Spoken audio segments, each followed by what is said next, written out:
Last time on Baldur's Gate, Gorilla's playthrough. It may be a touch unladylike, but I'm gonna slit your throat, I am. Stand and deliver, that my hamster might have a better look at you.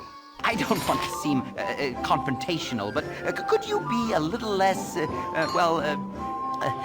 evil? Why must you goad us into other people's concerns? Can you not just let us mind our own enterprise? I had thought none could be so beyond the bounds of goodness. Certainly you need help. I begin to see your true nature, and 'tis as I expected. None are as insufferably righteous as Harper's.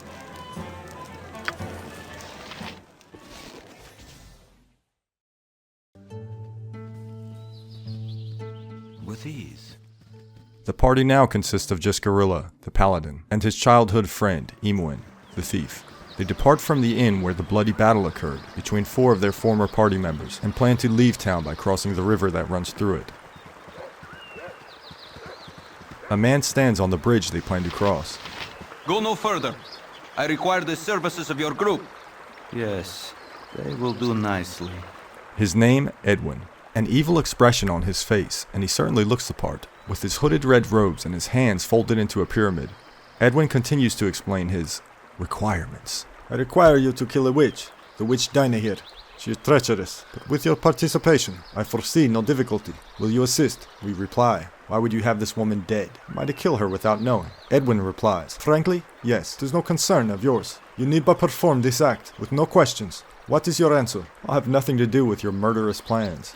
No? No matter. Others will do just as well. Are you still here? Be gone.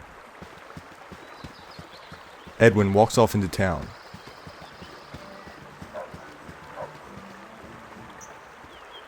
And we continue crossing the bridge over the river. Another man now stands in our path, and appears to be standing around just aimlessly. Hey! And quickly runs over to us. Hey, I'm Nuber. Nice place, huh? We nod at him and continue into the farmland. Nuber is right. It is a nice place with... Hey! Hey, so, killed any monsters yet? Nuber says as he stops us again. Hey! Hey, ever been to Baldur's Gate? I've been to Baldur's Gate. Nuber tells us as he continues following. Hey! Ugh, I think I stepped in something. We walk away. As we continue southwest, we begin to cross a field. Everyone in town used to throw rocks at me and tell me I was annoying. Hey! What time is it? We walk away. Hey! We see a farmhouse. I haven't had a conversation in this long. Well, ever. Gorilla and Imwin desperately try to force the door open to the farmhouse. Hey, what's that big weapon for? Hey! Nuber chases after them, running past cows and across empty potato fields. What's your tale? Appearing to have outran him now, we approach a woman named Carp, who appears to be a farmer. She tells us that she wishes things were better on the farm, but she's grateful that she's not in the mining business at least. How could anything be better than this pristine pastoral setting, we ask. She tells us that for starters, the crops could be doing better, explaining that the sun has baked last year's harvest firm, and the plow breaks at the very thought of trying to turn the tortured soil. As we look at the field she's referring to, we see Nuber approaching once again. He runs to Imwin. Those colors look pretty stupid on you. Hey! Hey, I once knew this guy named Dilby. He threw rocks at me too. Are you gonna throw rocks at me? Between the depressing conversation with Carp and having to deal with Nuber, we run to the town border and attempt to get the hell out of here and leave this town behind. Nuber pursues us. We reach a row of pines blocking the exit and have to turn around. As we do so, Nuber now stands directly in front of us. Hey, what about now? Hey! We run across more empty fields and hear the footsteps of his running grow fainter the farther we get from him.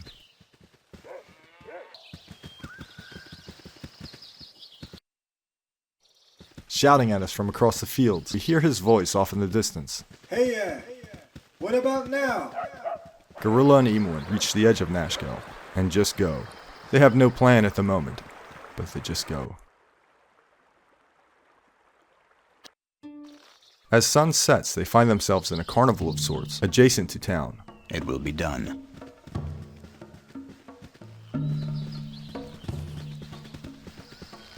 It appears it was set up on large plots of farmland and forests. Numerous performers are gathered at the entrance. My muse shall not speak to such as thee.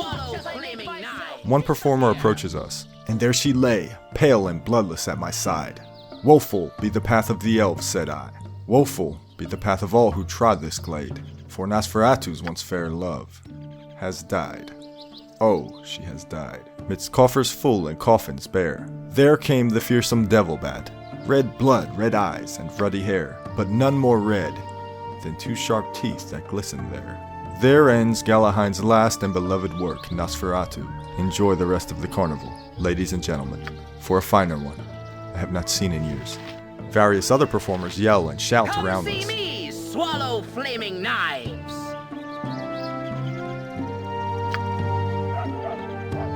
Watch as I make myself disappear! Coincidentally, there is no crowd around, just us. One performer in particular stands out, and we approach him with curiosity.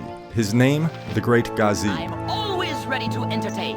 Hi, come and welcome. You have stumbled upon the Great Gazib show, starring yours truly, the Great Gazib. Allow me to introduce the amazing Upa, the world's only exploding ogre. Suddenly, a green puff of smoke leads to a giant ogre standing before us. Then, explodes into pieces as blood splatters on our faces. I'm always ready to entertain. Watch as I make Again, myself green puff of smoke. disappear. And the poor ogre explodes once again. I'm always ready to entertain. This is a cruel trick, and we approach him again to confront him. Before we can speak, he assumes that we have a desire to see his disgusting trick once again, and he says the following. You're either a die-hard fan or sadist, friend. No, Upa. No, just one more time.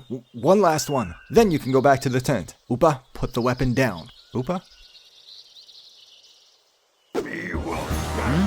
Yes? The Great Gazib runs off into a circus tent, and the giant ogre comes after us. I am not well at all. Ooh.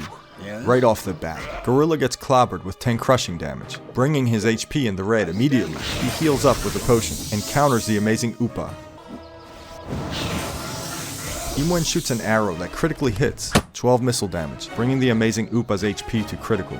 We don't wish to kill this ogre, who has been subjected to torment, if we don't have to. So, Gorilla and Imwen harness their weapons and switch to bare-handed combat in an attempt to knock out the ogre instead of killing it, in the hopes he gets a chance to live, which he could not experience before. Back against the wall, Gorilla lands a punch for 6 non-lethal damage that knocks the ogre unconscious onto the grass. The plan here is to not be around when the amazing Upa regains his consciousness, so we continue further down the dirt path. An eccentric-looking man wearing bright colors and a feathered hat comments on our attire. His name? Lord Binky the Buffoon. Oh, how dreadfully unposh you all are. Honestly, this is a carnival, not a gladiator's ring.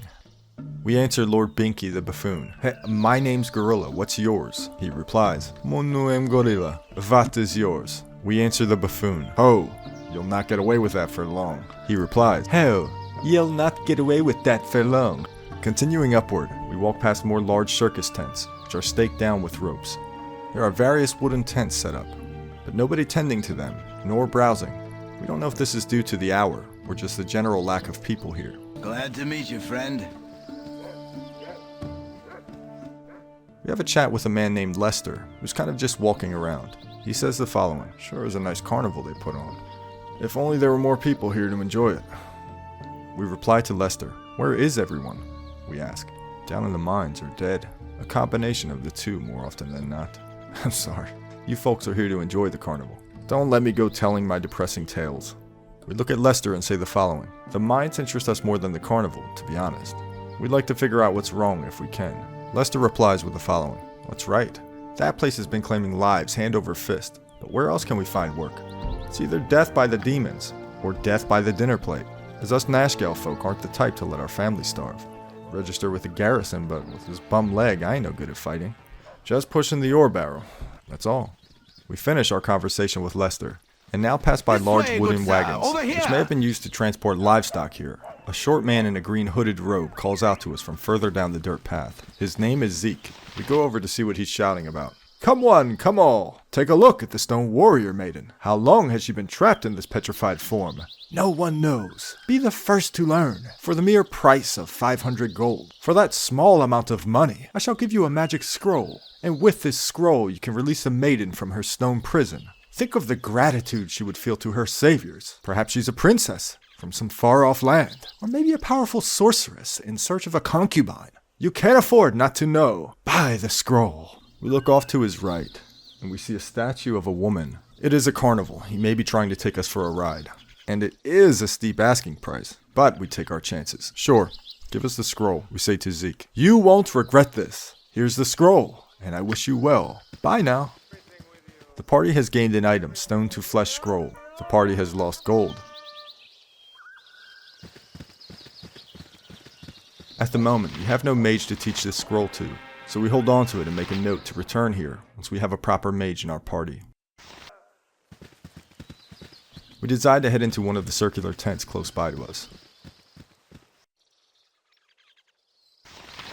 Not a problem. I've got the best prices this side of Cormier. Inside, various wooden shelves line the perimeter of the tents, showcasing the merchant's sundries. If you've got gold in your purse, you are a welcome sight in mine eyes. The merchant says, "What do you need? Let's see what you have to offer." This particular merchant sells various types of weaponry. Nothing special, but we do a gear check. You see that gorilla somehow ended up geared with a club, likely due to his flail having broke somewhere along our journey. We purchase another flail for 19 gold and equip it. Other tents of the same size offer similar products. Various weapon and ammo merchants. We restock Imoin's arrows from another merchant. Continuing from tent to tent.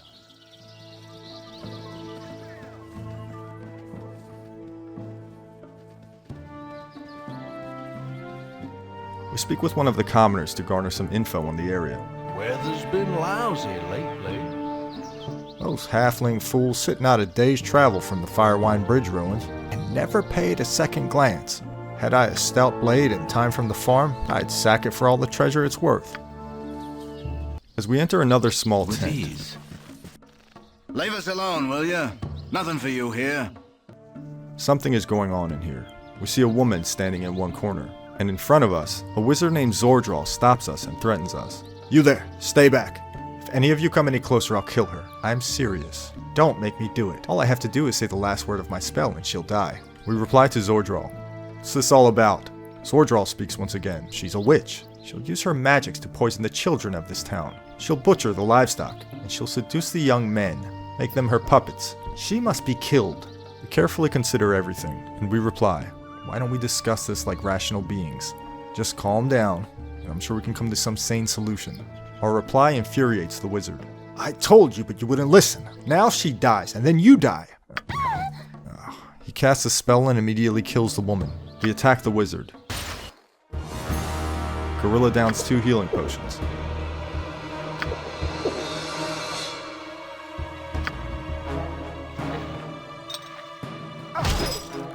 Imoin fires and hits Zordral for 2 missile damage, and fortunately his spell fails to cast, so we catch a break.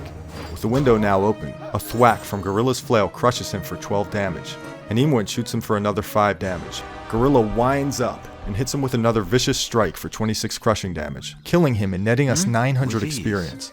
Gorilla levels up, but it's hard to celebrate given what just happened. Here's a little note here. So this battle actually took me numerous tries. This was a tough guy. He repeatedly casted fear, so we were unable to do much. His spell having failed here gave us the opportunity we needed, and we had that nasty critical hit, fortunately.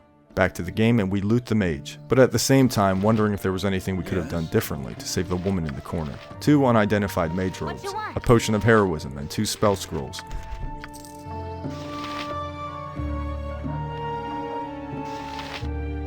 We don't really celebrate given the circumstances, and we leave and check out another merchant tent.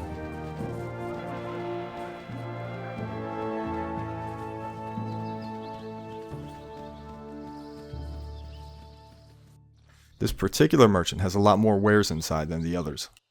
Not a problem. Ah, I know a discerning eye when I see one. He gives us a long spiel. An explorer of the land seeking wonders and odysseys. Well, both I have. Unfortunately, I paid thrice the price for my iron wares, and not a piece is salable. Maybe the guard will take more notice when old swords wear, and the new snap like twigs in the autumn. Nevertheless, you came in here to buy, and I do have something special just for you. These potions are strange magic from a distant shore, a swallow of the violet, and a titan's might shall possess you ever after. Exceptional strength is yours. Drink down the red mix, and your insights will rival Elminster's. Your clarity of thought, indefinitely enhanced. To you, I offer them at the bargain price of 50 gold apiece, as restitution for my depleted selection. If they do not perform as I have promised, your money I will courteously refund. We have very little faith in his words or promises, but we take the offer to see if there's anything interesting inside of that bottle he offers. The merchant goes on. Already you must feel stronger just holding it in your hand. Yes, your packs weigh lightly upon your shoulders. Will you convince me of your satisfaction by purchasing the red elixir? The party has gained an item, potion. Party has lost gold, 50. We reply, your first potion seems genuine enough. I'll take the second as well. The merchant goes on. Your eyes grow wide with the light of knowledge. Go forth now, and I will enjoy the satisfaction of future great deeds done with my assistance. Ample compensation for practically giving merchandise away. Out, everyone. You have picked me clean. I can afford no more good deeds this day. Love it. The party has gained an item, potion. The party has lost gold, 50. Wonders I have seen, but I save the best for you. Upon speaking to him again, he simply tells us, no refunds on any item purchased. Sorry. Wonders I have seen. No shame. We leave the tent. As Gorilla heads away to use the bathroom, Imoen decides to head back into the tent we just departed from. Yep, this way.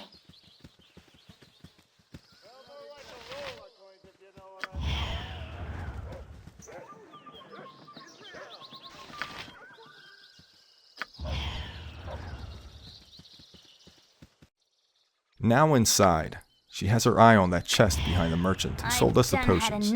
As she pretends to browse the merchant's wares, she waits for his back to be turned. Wonders I have seen, but I save the best.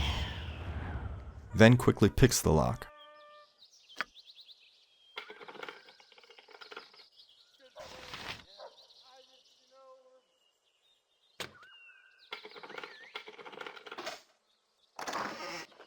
Well worth Imoen's effort. 230 gold and 2 very useful potions, Fire Giant Strength and Potion of Heroism.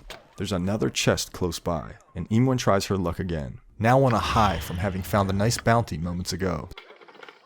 Wonders I have seen, but I save the best. The chest is too advanced for her, for now. She makes a mental note to come steal from this swindler in the future, after her skills inevitably improve.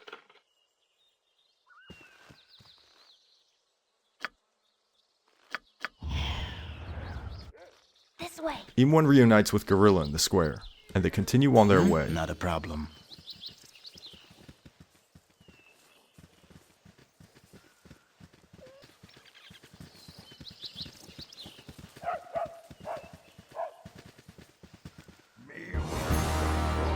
Suddenly we see the amazing Upo once again, who by now has regained consciousness, and he charges us once again. We tried to spare his life last time, but now we have very little choice but to defend ourselves. Unfortunately, we finish off the amazing Upa, but he no longer suffers at the hands of his former captor. Moving on, we head into a large tent that we have not visited yet. Hello, pal. Upon walking in, we're approached very quickly by a man named Vitari. Good day. Consider yourself victimized by Vitari, master thief and pickpocket extraordinaire. No time to chat. We immediately draw our weapons. What you want? But no sooner than that, he bolts out of the tent. Quickly, we sprint after him It will be done. and search the area for the thief, but there's absolutely no sign of him. We head back inside to see if there's anyone we can shake down. With ease. This appears to be a makeshift casino, set up inside of a very large round tent. It will be done. Come in poor, walk out rich. We approach one of the gamesmen. Take your chance with Lady Timora. He continues. A toss of the bones to make your fortune. Double your money on a winning roll. We can wager 1 gold or wager 2 gold. Big spenders we are. We wager 1 gold. A winner! You doubled your coins. I take 1 gold and give you 2. The party has lost 1 gold. Deciding to quit while we're ahead, we continue to look around. Inside are numerous circular wooden tables, velvet-lined game tables, even some roulette wheels. This really isn't our thing, so we head outside instead of wasting time gambling with potential thieves. Having had our fair share of this carnival, Emo and a gorilla head into the forest surrounding the carnival area to make their way northeast.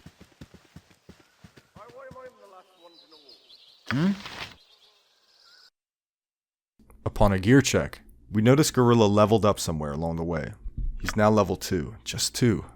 We're not able to allocate any skill points or weapon proficiencies with this level up, but he gains 14 additional hit points, which is huge. His Thako gets reduced by 1, and his Lay on Hands ability, which is his current heal, gets increased by 2. Good stuff. Let's check Emoin while we're at it. She's also 2. We'll actually be ready to level up in 100 XP. We make our way into a forest of tall pines. Continuing north, we get into a clash with a pair of kobolds. Gorilla crushes one with his flail and takes it out immediately, then engages the other one. As the two of them throw strikes at one another, Emoin covers Gorilla's back and takes it out with 6 missile damage. What you want? Emoin grabs a gem and 10 gold. It will be done. With the exception of the 2 stray kobolds, the rest of the woods is fairly safe here, peaceful even, likely due to the carnival being so close by. Checking our map, we still need to visit the actual Nashgale mines to continue with our pressing quest. That area is to the south. If we head west, we can recruit Minsk and go try to rescue his friend who was trapped somewhere out that way. Northeast leads to an unknown area. Join me, Emoin, and Gorilla next time.